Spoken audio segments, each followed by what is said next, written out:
کروڑوں روپیہ چاہیے ہوتا ہے. آپ خود بھی بولتے ہیں کئی انٹرویوز میں، آپ نے کہا ہے کہ عام آدمی کا الیکشن تو ہے ہی نہیں، کیونکہ پارٹی الیکشن نہیں لڑ رہی ہوتی نا، پارٹی الیکشن نہیں لڑی، لوگ لڑ رہے ہوتے ہیں. لوگ لڑ رہے ہوتے ہیں، لیکن لڑ تو برابری پارٹی کے تھرو ہی لڑے میں ہوتے ہیں آپ نا. کو بتاتا ہوں، یہ بہت اچھی آپ نے بہت اچھا سوال کیا. آپ کو یاد ہوگا ابھی کچھ عرصہ پہلے جب جمشید اقبال چیمہ اور اس کی بیگم جو تھیں، جی جی یہ دونوں عمران خان کے ساتھ ہر وقت بیٹھے رہتے تھے. اس وقت جب یہ بات شروع ہوئی کہ جی الیکشن لڑنا ہے، الیکشن لڑنا ہے، الیکشن آنے والے ہیں، تو انہوں نے پارٹی کی ٹکٹس دینی شروع کی اچھا زمان پاک سے. جی شاید آپ کو یاد ہو جی کچھ جی عرصہ پہلے. تو میں ان کی اسپیشلی بات کیوں کر رہا ہوں، کیونکہ مسلم نون پیپلز پارٹی تو کرتی ہی ہے نا، وہ ٹھیک تو ہے پہلے سے یہی کرتی ہیں. ٹھیک ہے ہوتا کیا ہے، وہ کہتی ہیں الیکشن آنے والے ہیں، کس علاقے میں کون لڑکا یا لڑکی یا عورت یا مرد الیکشن لڑنا چاہتا ہے، اچھا وہ ہمیں بتائیں. وہ ایک نہیں ہوتا، وہ بہت سارے ہوتے ہیں. بالکل آپ بہت ساروں میں سے ایک چننا ہوتا ہے. آپ نے، آپ کے چننے کا کرائٹیریا کیا ہوتا ہے؟ جس کے پاس زیادہ پیسے ہیں، ایک تو وہ پیسے پارٹی کو بھی دیتا ہے ٹکٹ لینے کے لیے، پارٹی کو فنڈ دیتا ایسے ہی ہے، ہے ہیڈ آفس کو دیتا ہے. ٹھیک ہے اور دوسرے نمبر پہ وہ آپ کو یقین دلاتا ہے، اور آپ کو یقین ہو جاتا ہے کہ یہ جیت سکتا ہے، یہ وننگ کینڈیڈیٹ ہے. یہ دونوں شرطیں پوری ہونی چاہیے. ایک تو وہ پیسہ اپنے پہ بھی لگائے اور ہمیں پارٹی کو بھی ساتھ دے، اور جو زیادہ پیسہ دے گا ظاہری بات ہے وہ اس کا نام اوپر آ جائے گا، اس کو زیادہ کنسیڈر کیا جائے گا. ٹھیک ہے دوسرے نمبر پہ یہ دیکھا جاتا ہے کہ یہ جیت سکتا ہے کہ نہیں جیت سکتا. یہ 1 اور 2 اسی سیکوینس میں دیکھا جاتا ہے. اچھا یہ پی ٹی آئی نے بھی کیا. اچھا پی ٹی آئی نے ابھی بھی ٹکٹوں کے کروڑوں روپیہ وہ مانگ رہے ہیں. جب اس وقت ہوا تھا وہ تو اخباروں میں آ گیا تھا نا، اور مطلب سوشل میڈیا پہ بھی آ گیا تھا، میڈیا پہ بھی آ گیا تھا کہ پی ٹی آئی لوگوں کو بٹھا رہی ہے اپنے گھروں میں زمان پاک میں عمران خان، اور وہ پوچھ رہا ہے، انٹرویو لے رہا ہے ہر ایک کا کہ کتنے پیسے دو گے. جب اس کی ٹانگ خراب تھی، جی تو وہ مسئلہ ہوا تھا جو بھی، تو اس وقت بھی یہی ہوا تھا. ہوتا کیا ہے، یہ لوگوں کو لیتے ہیں جو امیر ہوتے ہیں، جو اپنے پہ پیسہ لگا سکتے ہیں، اور اس کو کہتے ہیں ٹھیک ہے پارٹی کی طرف سے ٹکٹ. صحیح ہو گیا.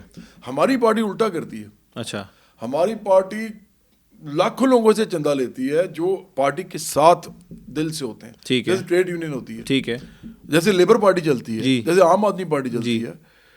یہ چندہ لیتے ہیں اور اس چندے سے وہ اپنے لوگوں کو خود منتخب کر کے، جس میں دلیری ہوتی ہے، جس میں علم ہوتا ہے، جس کے اندر تنظیم سازی کا منظم کرنے کا لوگوں کو ایڈمنسٹریشن ہوتی ہے، کوئی سب چیزیں جو اور کوالٹیز درد آپ ہوتا ہے دیکھتے ہیں. لوگوں کا، درد ہوتا ہے اس کے اندر. اچھا اس کو آپ پکڑتے ہیں اور اس کو کہتے ہیں کہ یار تمہیں پارٹی الیکشن لڑائے گی. اب دیکھو فرق ہے، وہ لڑ رہا ہے پارٹی کی طرف سے الیکشن، اور اس کو پارٹی الیکشن لڑوا رہی ہے. ٹھیک ہے پارٹی ہی الیکشن لڑواتی ہے آپ کو، سمجھ گیا میں. پارٹی پیچھے کھڑی ہے. اب غریب آدمی وہ الیکشن پارٹی لڑوا رہی ہے اس کو. اچھا ایسی پارٹیز بننے کے لیے لوگوں کا شعور جب تک نہیں سمجھ آتا، ان کو سمجھ نہیں آتی کہ ایسی پارٹیز بھی بن سکتی ہیں، کیونکہ پاکستان میں کبھی بنی نہیں، اس لوگوں کو پتہ بھی نہیں لگتا. ذوالفقار علی بھٹو نے ایک پارٹی بنائی جب پیپلز پارٹی، تو انہوں نے کہا کہ ہم غریب کے لیے پارٹی بنا رہے ہیں، روٹی کا بڑا مکان دیں گے، یہ لیکن کون دیں گے؟ جاگیردار. اور نہیں دیتے بھائی. یہ تاریخ کا فیصلہ ہے، پوری ہسٹری پڑھ لیں انسانوں کی. کبھی بادشاہ جو ہے، بادشاہ اپنی بیٹی کی شادی غریب کی بیٹی سے بیٹے سے نہیں کرتا، وہ ہمیشہ اپنے بادشاہ کے ساتھ ہی کرتا ہے. تو بادشاہ غریب کے لیے اتنا ہی کرتا ہے جتنا وہ کر سکتا ہے. غریب کو خود بادشاہ بننا پڑے گا یا غریب طبقے کو بادشاہ بننا پڑے گا. ہم تو بادشاہ نہیں مانتے، صرف خدا کو بادشاہ مانتے ہیں، کسی کو نہیں بادشاہ مانتے ہماری پارٹی.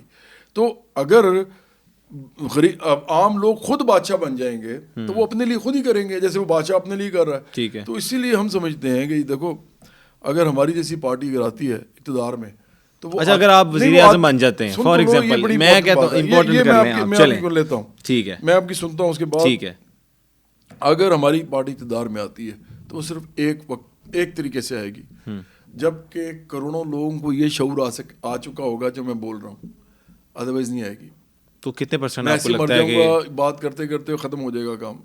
یہ لوگ ہماری رکاوٹ بنے رہیں گے. عمران خان، نواز شریف اور عزیز داری یہ لوگوں کو پاگل بناتے رہیں گے، گمراہ کرتے رہیں گے، ان کو طبقے کے طور پہ سیاست میں نہیں آنے دیں گے. تو اس لیے پھر وہ چلتا رہے گا ایسے. کتنے پرسنٹ لوگوں کو شعور آ گیا آپ کے خیال میں؟ ابھی تو بہت کم ہے یار. ابھی تو غلام 100 میں سے اپروکسیمیٹلی اگر ہم تھوڑا سا. آپ نے 1-2 دن پہلے مریم نواز کا جلسہ دیکھا؟ جی میں دیکھا ٹی وی پہ، بالکل بالکل دیکھا. تو آپ کو کیا پتہ چلا کون سا شعور ہے؟ ابھی لوگ کہہ رہے تھے زبردست جلسہ تھا. میں تو کہہ رہا ہوں نا. تو وہی لوگ جو حقیقی ذاتی میں بھی کھڑے ہوئے تھے اب اس کے پاس چلے گئے ہیں. دیکھو اچھا عوام دیکھیں یہ آپ عوام سے اس کا رائٹ نہیں چھین سکتے. میں نے کب کہا ہے میں وہی بات یہ تو بتا سکتا ہوں عوام کا دل کرے گا وہ عمران خان کو ووٹ دیں گے, عمران کا دل وہ عوام کا دل کرے گا وہ نواز شریف کو ووٹ دیں گے, عوام کا دل کرے گا وہ جواد احمد کو ووٹ دیں گے. دیکھو ہم تو یہ اس کو وہ ہائی جیک تو کر ہی نہیں سکتے. میں تو اسی لیے کہہ رہا ہوں کہ پھر اس طرح ہی چلتا رہے گا بھائی, چلاتے رہے ایسے ہی. مطلب جو عوام کی پسند ہے وہ عوام کی پسند نہیں ہے, یہ ایسے ہے جیسے میں ایک بات بتاتا ہوں. دیکھو ایک پہلوان ہے, اس کے بارے میں مجھے کہا جاتا ہے یہ پہلوان ہے, یہ ایک اور پہلوان سے لڑے گا. ٹھیک ہے, یہ اسٹیڈیم ہے, آپ سب نے ٹکٹ لینی ہے, یہ دونوں لڑیں گے. اب وہ دو پہلوان جو لڑ رہے ہیں, ڈیسائیڈ جس نے کیا کہ یہ دو لڑیں گے, پھر ان میں سے ایک جیتے گا بھی ظاہری بات ہے, جیتے گا اس کو پیسے کتنے ملیں گے, ٹکٹ کتنے کی ہے, اسٹیڈیم کتنا بڑا ہوگا, یہ بھائی سارا ان کا معاملہ ہے. ٹھیک ہے, پہلوان ہم آگے چلتے ہیں. ہم تو بات یہ کر رہے ہیں کہ پہلوان بدل دو. ٹھیک ہے, ہم یہ کہہ رہے ہیں کہ پہلوان بھی بدل دو, اسٹیڈیم بھی بدل دو, سب بدل دو. صحیح ہو گیا.